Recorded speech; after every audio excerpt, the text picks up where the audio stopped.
Dear brothers and sisters, indeed, as a human being,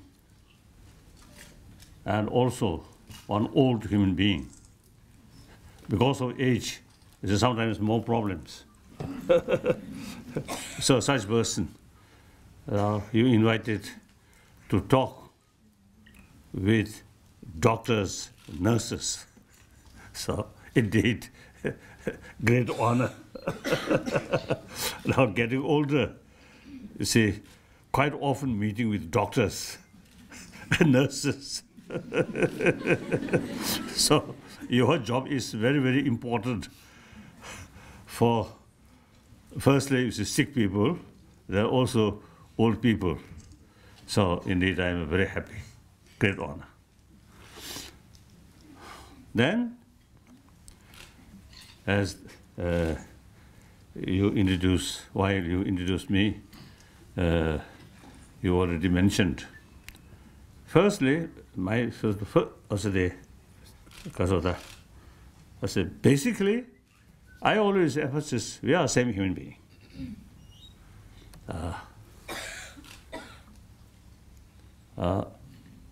See, mentally, emotionally, physically, we are same. As a matter of fact, 7 billion human beings on this planet is actually same. More important, 7 billion human beings, everyone want happy life. And from the childhood, everyone have right to achieve happy life. And all different religious tradition also, you see, supposed to bring happy life. Then materialistic life, ordinary life, also, you see, for seeking some happiness, happy life. So now happiness or pains, 2 levels. One level, more sensorial level. That is common with other animals or insects, I think. We are same. Physical level, to seek more comfortable and also the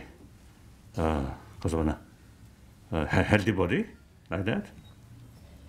And I think the very purpose of our daily food, drink, try to bring more comfortable body. That's even small insect, all same. Try to be more their own sort of body, more healthy body, more happier body. Now we, human being, just concern for healthy body and body level, comfortable, is not sufficient. Because we have this very, I think, unique, special brain. You see, this brain, actually, I think for happy life, a long-term happy life, and the ability to overcome problems. That's, I think, the purpose of our brain. But we may say, unfortunately, unless you know the method or sort of knowledge how to utilize our brain properly, then the brain also becomes source of worry, source of pain. That's unique to human being, not other animal. More sophisticated mind. There is possibility, more problems. Now you look, look on this planet. I think in human history, several thousand years, violence, organized violence, that we call war. And modern time, mechanized war, mechanized violence, that we call war. That kind of activities exist only among human beings, not other animals. Sometimes it's like a monkey, a little they are a small group, sometimes they're fighting. But such a scale, we committed. Other animals, never. All this because of this brain. So now, it is important, no matter whether religious-minded or non-believer or even any religion, okay, but so long human being, so long seeking happy life, there's no point to neglect or ignore about, taking care about this human brain, human intelligence. That is something very important. Because of this unique physical condition, human intelligence, only human, human level, the language, the writing also, we invented. And through that way, religious concept also exists only among human beings, not other.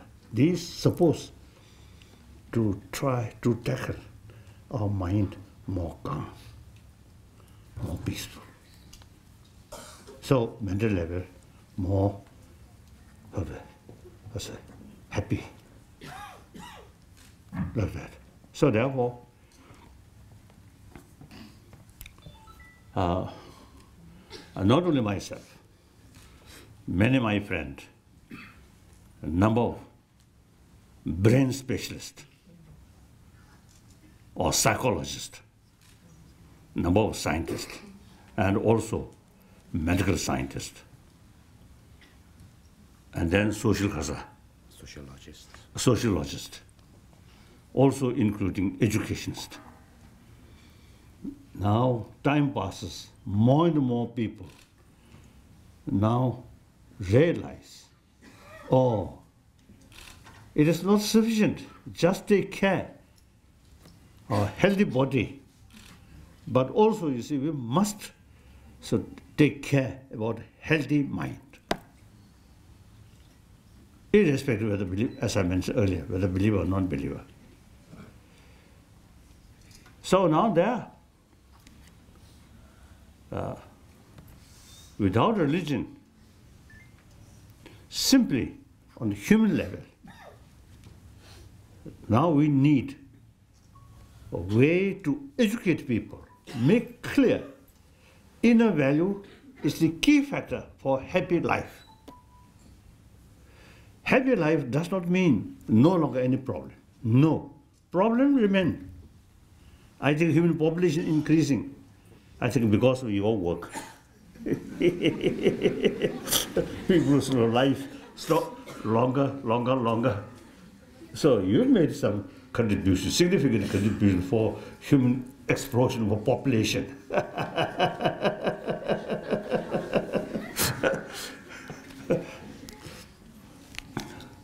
At the same time, you also, use some other method, try to reduce human population. So in any way, now people, showing, as I mentioned earlier, these such people now really showing concern about our inner value, because this is the ultimate source of happy life. And the problem there, as I mentioned earlier, the human population increasing, natural disaster increasing due to global warming. And then another, I think, the thing, so something very serious thing is the poverty. Today, quite large number of human beings on this planet. Really, the daily sort of food and these things sometimes is difficult. So this we must tackle to bring more sort of normal living standard. So then the resources also some problem. I think India, our home now here, seems to spend a lot of money for develop cities, big cities, and more car, these roads. So now, for example, today, I think more than I think 40, 50 minutes delayed, isn't it? The other day, I think more than one and a half hour delayed. You see, because too much car, had difficulties. So supposed to in order to reduce that, you see, because the number of flyovers. Car. Flyovers. Oh. Constructing a lot of things. But I think more construction, I think more cars. So endless problems. Meanwhile, in countryside, still, I think generally neglected. So now, I think we should put more sort of also the effort and pouring more money in rural area and develop the rural area. Should create comfortable life. Say school,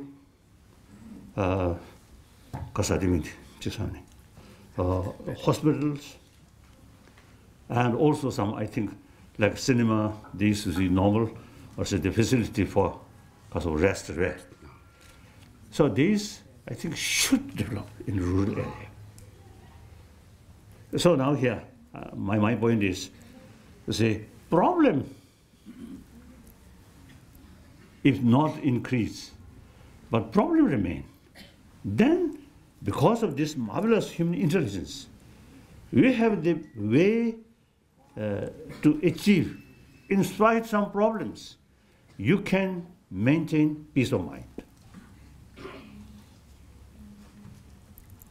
When we utilize human intelligence properly, or efficiently, wisely, like that. So that's my number one commitment, promoting inner value. This also is very important for health. Now, some sort of health scientist, I think you may, you certainly, I think, will agree. You also used to get that kind of sort of feeling. The calm mind, very helpful to maintain your blood pressure or stress, all this, much relax. So that very good for health. Too much frustration, anger, fear, very bad for our health, isn't it? Some scientists say the constant fear, constant anger, constant hatred, actually eating our immune system. So some of these people say, in order to achieve healthy body, you must pay attention about a healthy mind. Healthy mind, not necessarily religious-minded. Simply use human intelligence properly, efficiently. Like that. So that now I learn from this country.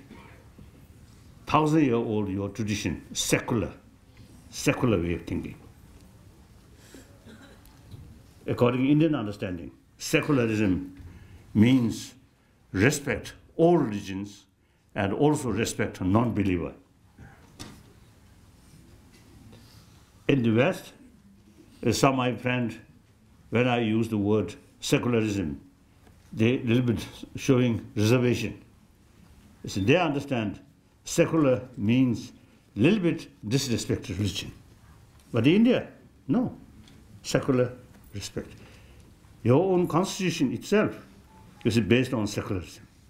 Because India, multi-religious nation, and of course there are non-believer also there. So the secular is, I think, very, very,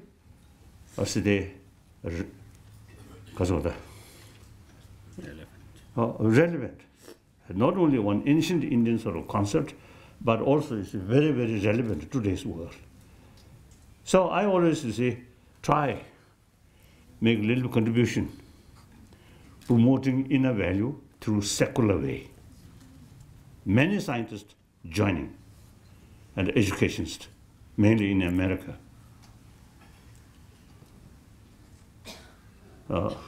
Frankly speaking, so far, within India, I think less interest about these things. In America, more.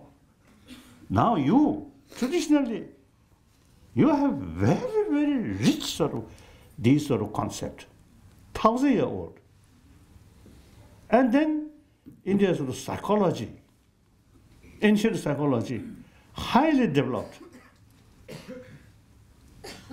I have sort of experience dialogue with modern scientists now over 30 years.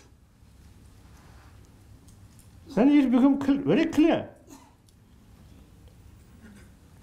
Many Western sort of scientists about mind, about brain, now they're really showing eagerness to learn more information from ancient India, India's sort of psychology, India's knowledge. Of course, I consider we as a student of Nalanda institution. So the knowledge about mind, about emotion is highly developed, very rich. So I often is telling, modern psychology, compare ancient Indian psychology, Indian sort of knowledge of mind, the modern knowledge about mind is something like kindergarten level. Oh, yes, here, this country highly developed. So these, see now, I think real India's precious secularism and great knowledge of human mind, human emotion. So these are, I think, really ancient Indian precious. These is a must sort of revive it. And please, my respected Indian brothers, sisters, please pay more attention. Of course, the material development, very necessary, very helpful. Modern technology, these things, very, very useful. You must sort of catch up these things. You are doing wonderful. At the same time, you also pay your knowledge about mind. These things are very, very essential. Then also like quantum physics. To world is something new. This country, Bharat, one my friend, late Raja Ramana, he once told me, quantum physics in the West, something new. But in this country, he found the concept of quantum physics already available in ancient Indian thought 2,000 years ago. He found the one Nagarjuna's text. You see, he found the concept of quantum physics. So last several years, I had some discussions with quantum physicists. Wonderful. Just a few days ago, also you see, I met one Indian scientist, quantum physicist, some discussions. There are many similarities. So these, in modern time, in big laboratories are there. Big laboratory, and you see, test, experiment. They found this concept. In India, 2,000 years ago, no such big laboratory, but use Indian brain, especially South Indian brain. Because, you know, most of the Nalanda scholars, like Nagarjuna, most of them, you see, come from, the literature says, come from land of coconut. So that means South India, isn't it? Not a Punjabi.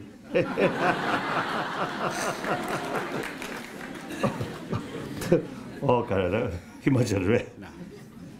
Like that. So therefore, my number one commitment is promotion of human value.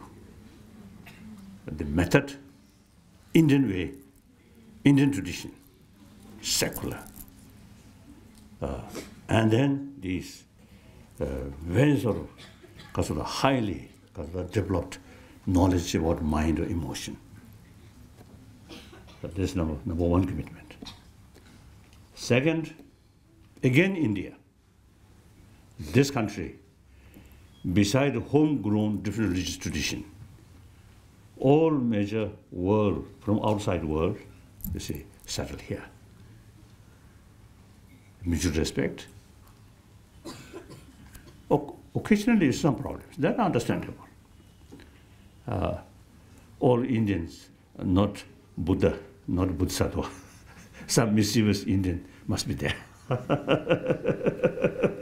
If nearly over 1 billion Indian, everyone like perfect human being, then India is not human country, human beings country, isn't it? So as a human being, there must be some mischievous people. So some problems here and there, that's understandable. But overall, I think religious harmony in this country really remarkable. Really admirable, like that. So, my second commitment is promoting religious harmony on the basis of mutual respect, mutual understanding. Closer contact, you gain much sort of experience. You can, I mean, you can learn much sort of experience from other tradition. So that's something like mutual learning. Through that way, deeper mutual understanding come. Then mutual respect come. That's the basis of harmony among the religious tradition. So India, 1,000 years, this sort of tradition is there. So that's I want you, no matter what's the different uniform or different profession, still you are a human being. So I just used to share that part. Then your case, as I mentioned earlier, the health. Not only human being, but also the domestic animal, domestic animals. So these, you see, someone who taking care their household health is very important. So your profession is something I usually call the doctors, nurses, helping other people, and as well as the teacher, again, helping you can bring more knowledge. And you bring more because of the healthy physical or because of the healthy soul. Healthy. Healthy body, not so bad. Healthy. Oh, healthy body. So, you see, these works are truly act of compassion, helping others, taking care of their well-being, their peace of mind through education. These are acts of compassion. So, my profession is just talk, compassion. Your profession is implementing. So that's more difficult.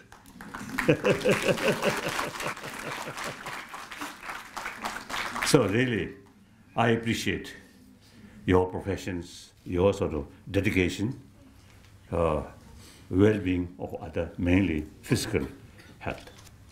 I really appreciate. Then,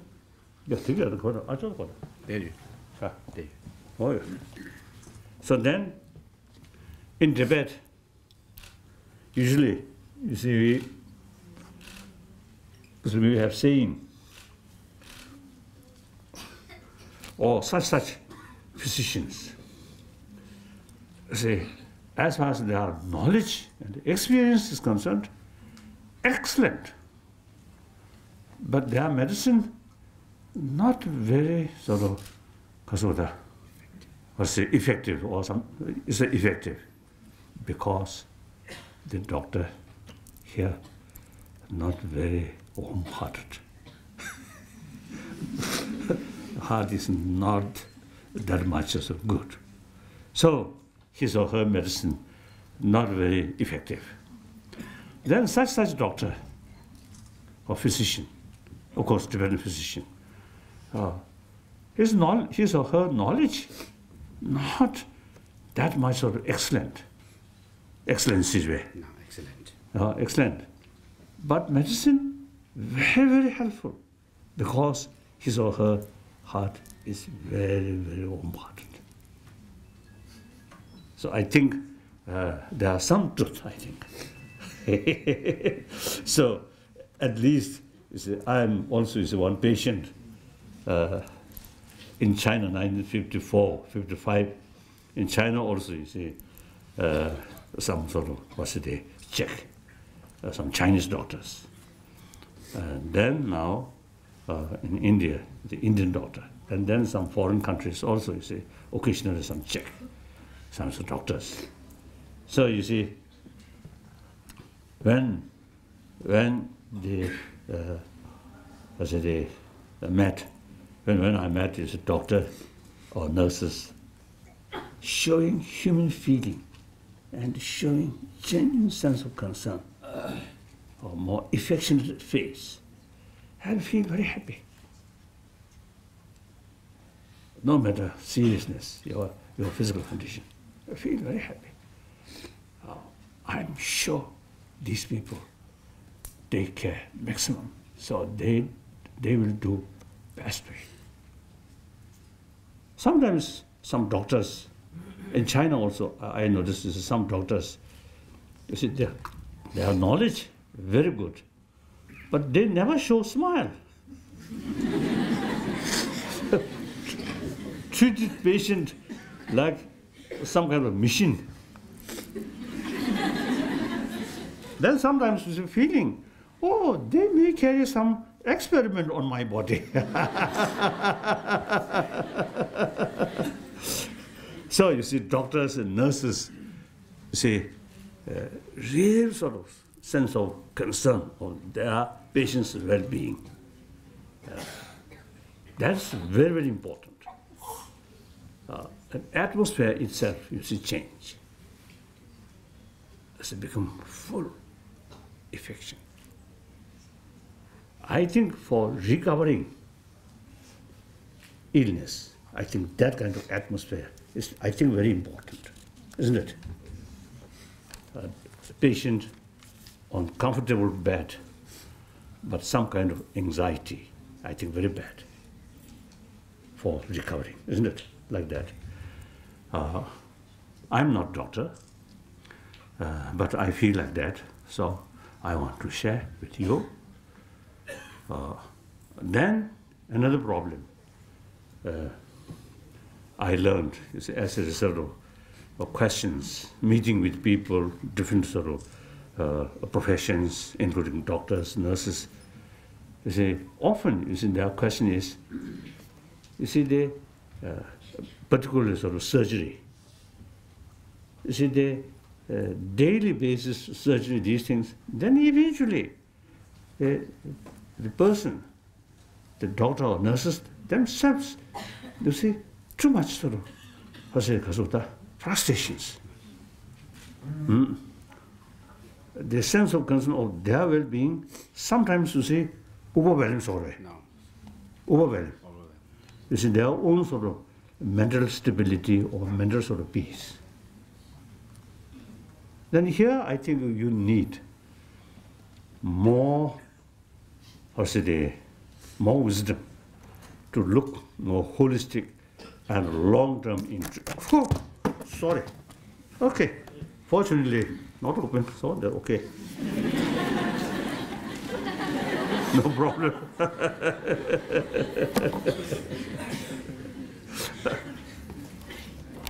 I think my right hand, I think, should change like this. Otherwise, I always do like that.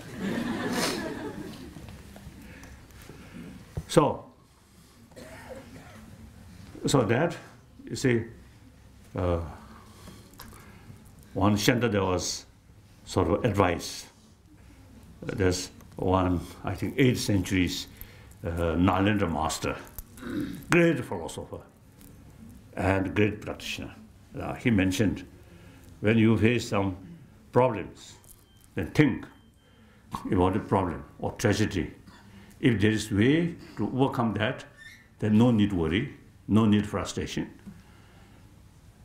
That the situation is such, no way to overcome, then no worry, no use too much worry. It's very realistic advice.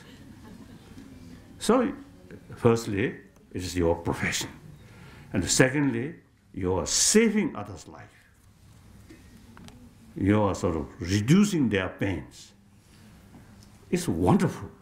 So no matter, you say, how sort of emotionally sometimes a little difficult, but your aim, purpose is very right. So thinking this line, that also is a help to maintain too much frustration like that. So that I want to share with you. So now some questions. Thank you very much for this spark which you have ignited in the doctors and the nurses in RMN Hospital. Very, very thanks. You said that all of us, whether doctors or nurses, should have the compassion, should have the passion. But should we have the competitiveness that will give peace or that will not give peace? Competitiveness or competition. Competition. Two kinds. One competition, you simply want to be top. And with that motivation, and helping others also, that sense of competition is right. Another competition, through a self-centered, now this kind of, the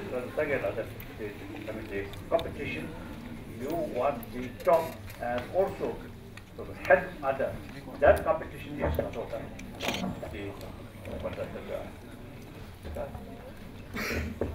I mean, some kind of thinking, moving all forward.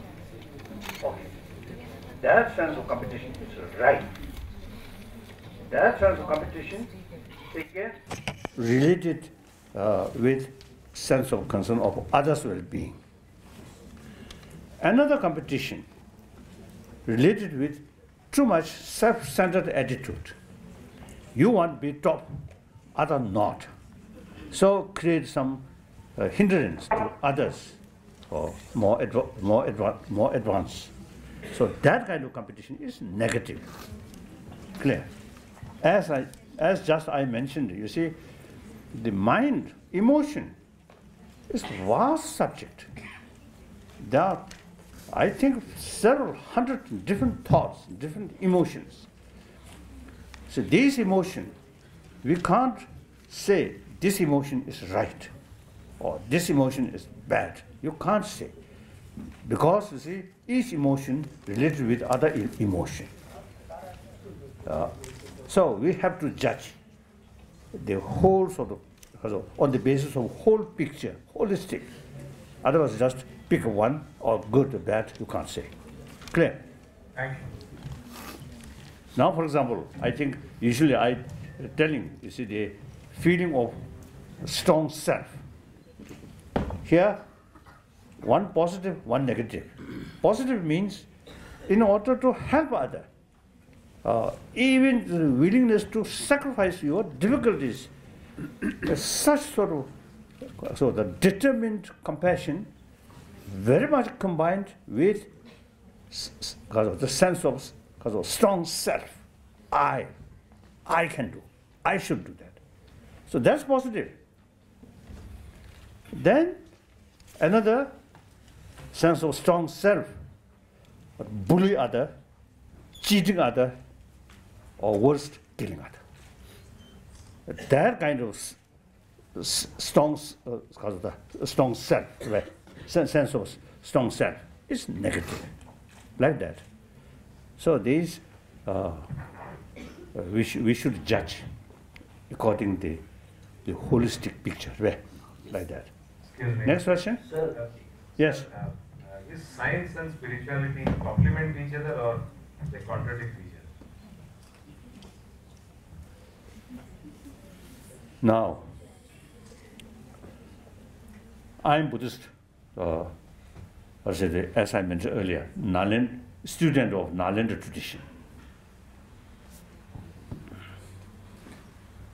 Of course, the Buddhist tradition, Pali tradition, Sanskrit tradition.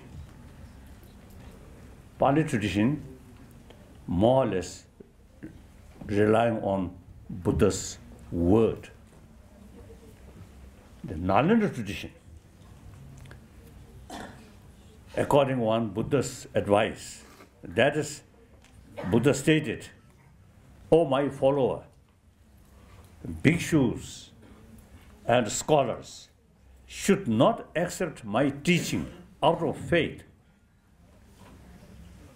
out of devotion, but rather thorough investigation and experiment." So now this, very similar, the scientific way. And many Nalanda masters, literature or writing, at the beginning, they always say, the reader should be skeptical. Skepticism brings question. Question brings investigation. Investigation brings or find answer. So just accept whatever you say there, then no longer any sort of questions, no longer, or say, the investigation.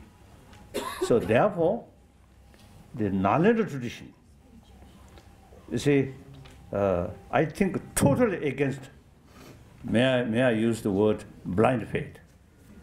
Only reason. One previous Pope, the German Pope, he also emphasized faith and reason should go together. I think that's wise.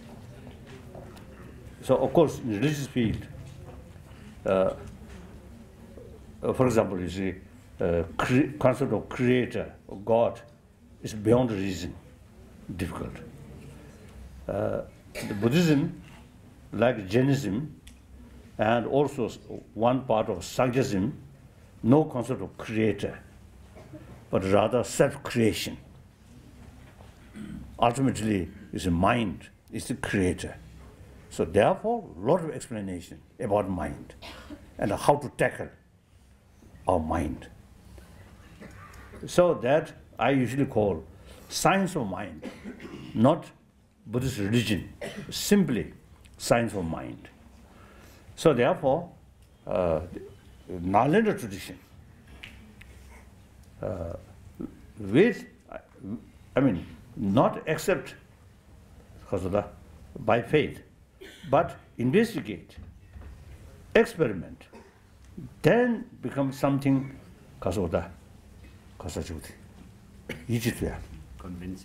convincing. Then you accept. So therefore, this is science. And of course, you see, some scientists, little bit sort of fixed their own way of thinking. That I do not think genuine scientists. Genuine scientists must be open mind. One time, 1979, then still Soviet Union. I had opportunity to visit Soviet Union, Moscow. I met some Soviet scientists.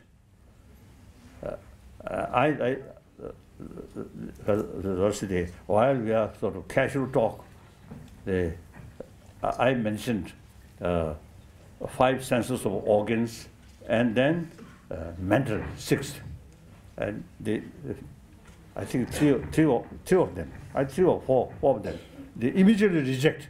That's religious matter. that I noticed, you see, the Soviet scientists at that time a little bit biased, not completely open. Now in the West, you see, when you talk, and they also, you see, experiment or investigate about brain. Now some scientists begin to put some big question, or besides brain, there might be something. Previously, they simply say consciousness or mind is simply because of the activities of brain. Besides brain, nothing. Now that gradually changing. So these people more open-minded, and actually to training of mind, what we call plasticity. Brain plasticity, you see, actually can change to training of mind. So besides brain, there are some other sort of phenomena which influencing brain. So that we call chit, consciousness. Isn't it? Like that. His Holiness? Then I think further. Up to now, modern science mainly concentrate on matters which you can measure. Only later part of 20th century and now 21st century, you see, some scientists now really carrying the interest and the investigation about one's mind. Okay. Like that. So I think your answer may be both yes and no. And some circumstances, yes. A few years ago, I met some group of Muslim scholars, teachers at Ladakh.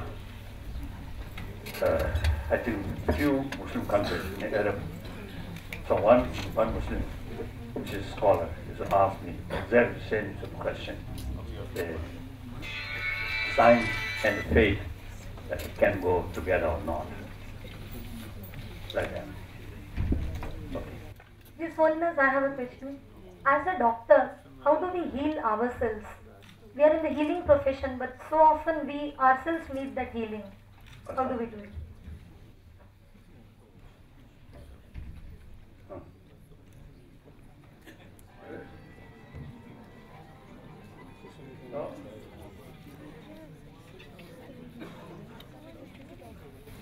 Sometimes the doctor himself or herself, his physical condition looks very weak. And sometimes you see some questions, oh, doctor himself, themselves, the doctor said it's not healthy. That's how they treat How can I advise others? So, of course, naturally, you see. I think doctor, isn't it? No, as a doctor, I think you also, when the circumstances such, you also taking medicine. You cannot say, I'm doctor, I cannot take medicine. That's foolish. Nobody says that. So taking care of your own body. Now here, as generally, I think pay some attention about mental situation, mental strength. There are some people. Of course, it's entirely up to you. But sometimes, you see, now in America, some scientists, some professors, you see, they carry some kind of, experimental level, 3 weeks, 2 weeks, certain training about mind, about compassion, karuna. Firstly, you see, explain about karuna, sense of concern of others' well-being. And then carry 1 hour or half hour, you see, some simple meditation.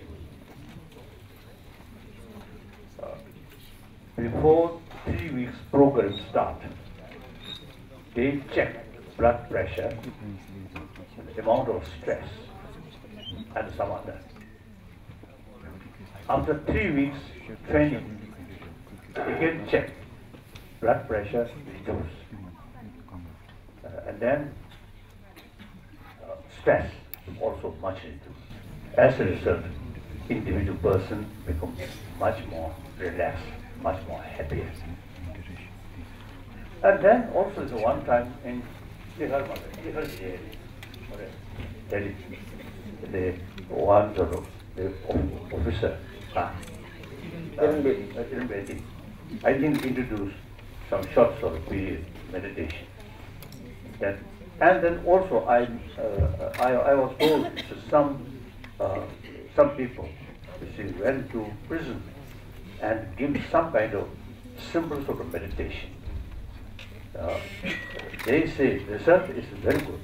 So I think the doctors, nurses, when you have sort of some time, then when you reach your hospital, say 15 minutes, some kind of meditation, and you should make available some books about human psychology, about meditation. Could be some use. I think again, as an experiment, you see, you can start. Then after you see a few months, no use, then you can burn these books. If some use, then you see carry some program. I mean more or less sort of part of our today. So that. Hello. Hello. You can say, you see, a program for peace of mind. You can say that. Isn't it? His Holiness, Yes.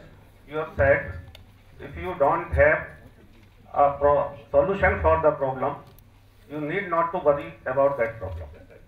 But as a doctor, we know, suppose one has one disease at present, we can have antibodies, antidotes, vaccine, so that that disease will not occur. I want to ask, how with our deeds or our knowledge, our thinking, we can develop antibody or antidotes for that problem, so that it will not occur in future again and again. How we can develop? Okay. This time we need not to worry. Okay, we leave the forget. But how this problem will not come again and again in future, if we can develop due to our needs, knowledge, antibody, antidote for that problem. I don't know. I think you know better.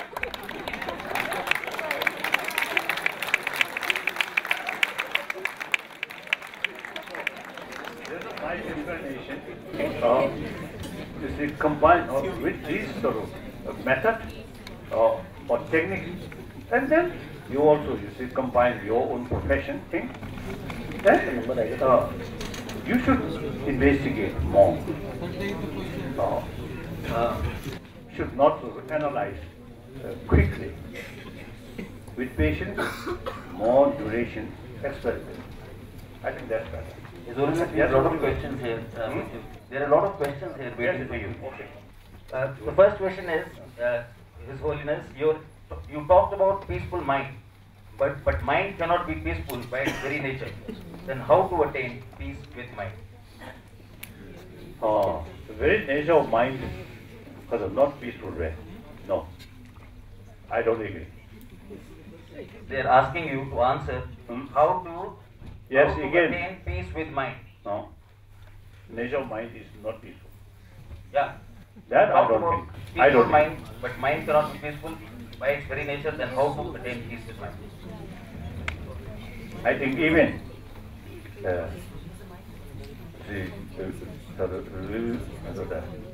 we will not, notice. I mean, we notice that young children more peaceful. Yes. Play together unless some immediate threat. Very peaceful. Then like us, more experience. Suppose complicated life. Then peace of mind, less and less and less.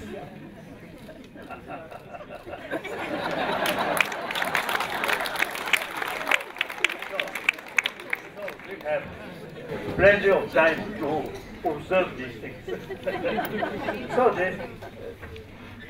then one sort of famous scientist, you see, she carries some investigation. The human emotion or human sort of attitude. She show somewhat the Kasarimi. Dr. Peck, are you talking about cartoons? Some cartoons.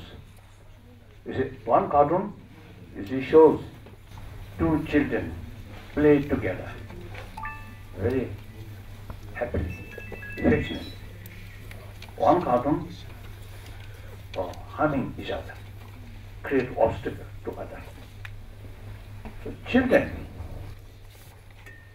2-3 years old, very, very intense. Now, the major reaction when such, you see, young child seeing the picture, hugging each other, smiling, happy sort of expression. The cartoon, you see, harming or obstacle each other. Even such 2-year-old child. So that shows basic human nature is more affectionate. Still, people loves affection, friendship, like that.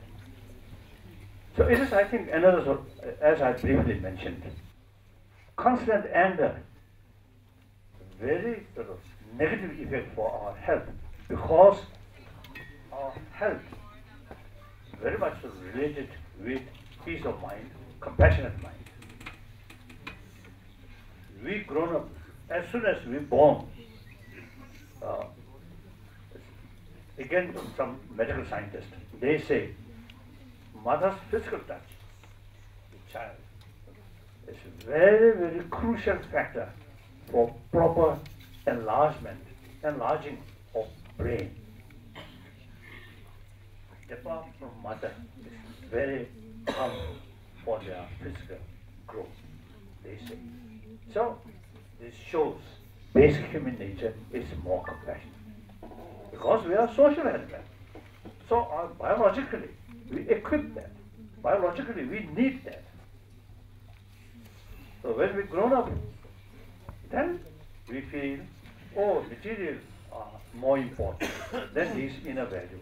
So then, the existing education system itself very much oriented about material value. That's a mistake. I think sometimes I really feel Indian existing education system introduced by Britishers. So at that time, I think they considered the Indians sort of scholars, or including those spiritual sort of scholars. I think should some more discussion. How much traditional Indian knowledge include the education system, plus the modern education, which is Western education, because of synthesize some of the ancient Indian sort of knowledge about mind. These things are still not too late, so it is worthwhile. Think, or discuss. I already have some discussions with some professors, some universities at South India as well as North India, and Delhi itself also. So I think the people gaining more experience and the thinking more sort of deeper level. You see, these now things, you see, some way, so although slowly, see something moving. In the West also, in Europe also, in Japan. Like that. So that's my view. So, Holiness, the next question is, please share your valuable thoughts on life after death. Life after death.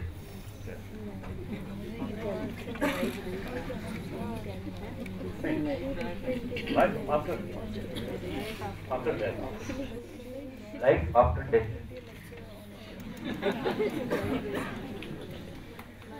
That, according to theistic religion and non-theistic religion, differences. Theistic religion, firstly, you see, this very life created by God. So after death, we, for a certain period, rest fully in coffin. Then the final judgment comes. So then either go to heaven or hell. So that's, I think most of the theistic religions view like that. And some Hindu this tradition, they accept rebirth, but ultimately created by God, by Brahman, like that. And eventually, life after life, eventually we also, you see, submerge merge to that Mahatma or something like that. Then Jainism, Buddhism, as I mentioned earlier, one part of Sankhyaism, no creator, but self-creation. So no beginning, no end. So life after life, not only few cases, but say no beginning, no end. As far as Buddhism is concerned, some Buddhist school of thought, when individual reach Mahaparinirvana, then eventually continuation of mind ceases. But the rest of the Buddhist school of thought argue that what is the cause ending this mind? No particular cause. Other sort of mind or thought, such as ignorance, anger, there is sort of there will be end because of counterforce, like karuna, counterforce of compassion. Karuna, counterforce of anger. And then the counterforce, karuna, very much based on valid reasons. The anger not based on valid reasons. So no reasons. Again, one of my friend, one American scientist, his name was Aaron Beck. Many years of his experience dealing with people who have some sort of problem through the frustrations, angers. He told me, according to his investigation, when we develop anger, the object or person we feel angry appears very negative. But actually, 90% of that negativeness is mental projection. That's exactly Nagarjuna also is mentioned that.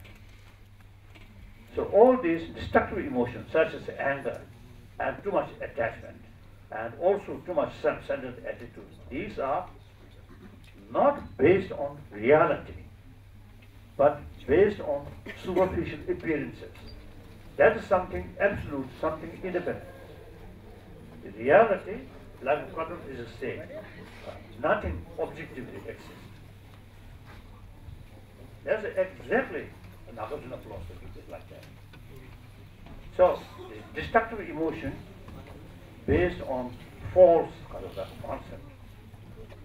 Constructive emotion based on reason. Therefore, if we pay more attention about the counterforce, about these negative emotions, the negative emotion, since no proper base, so become weaker. The counterforce, there is reason, so more familiarized, more stronger. So that's why this negative emotion can be eliminated, will be end. But mind itself, no such counterforce. So it remains. No beginning, no end. The Sangha philosophy also, you see, believe that. I think 2 years ago, 3 years ago, I met one great Sadhu, the philosopher, and also Sadhu. I had a lengthy discussion with him. He also knows about Nagarjuna's some text. You see, he knows. So you see, we have very pleasant sort of discussion. He confirmed about, according to the Sangha philosophy, no beginning of Atma, I. Now differences with Sangha philosophy and Jain philosophy, they believe Atma. Buddhism not only no concept of creator, but also you see no the concept of Atma. Atma, something separate entity from this body. So body, one life only. But the Atma always remains.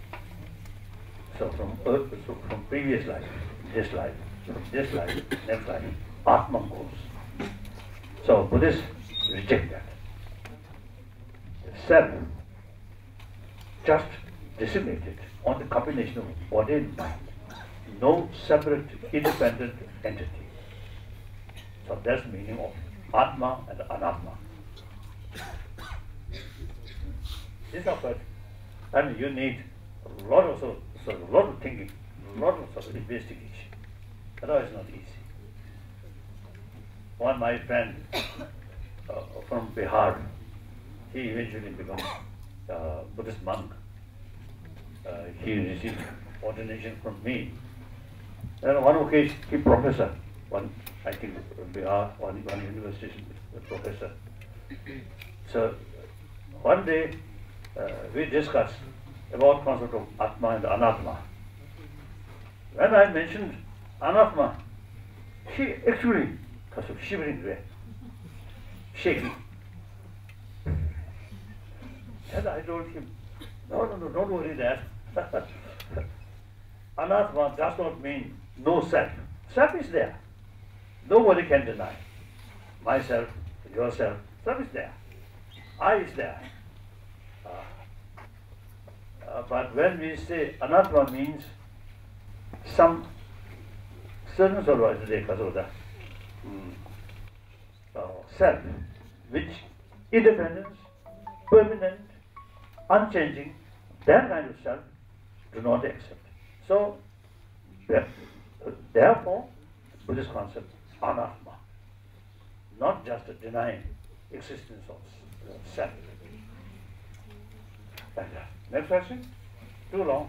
My answer too long. The next question is, what is the ultimate aim of our life? What's that?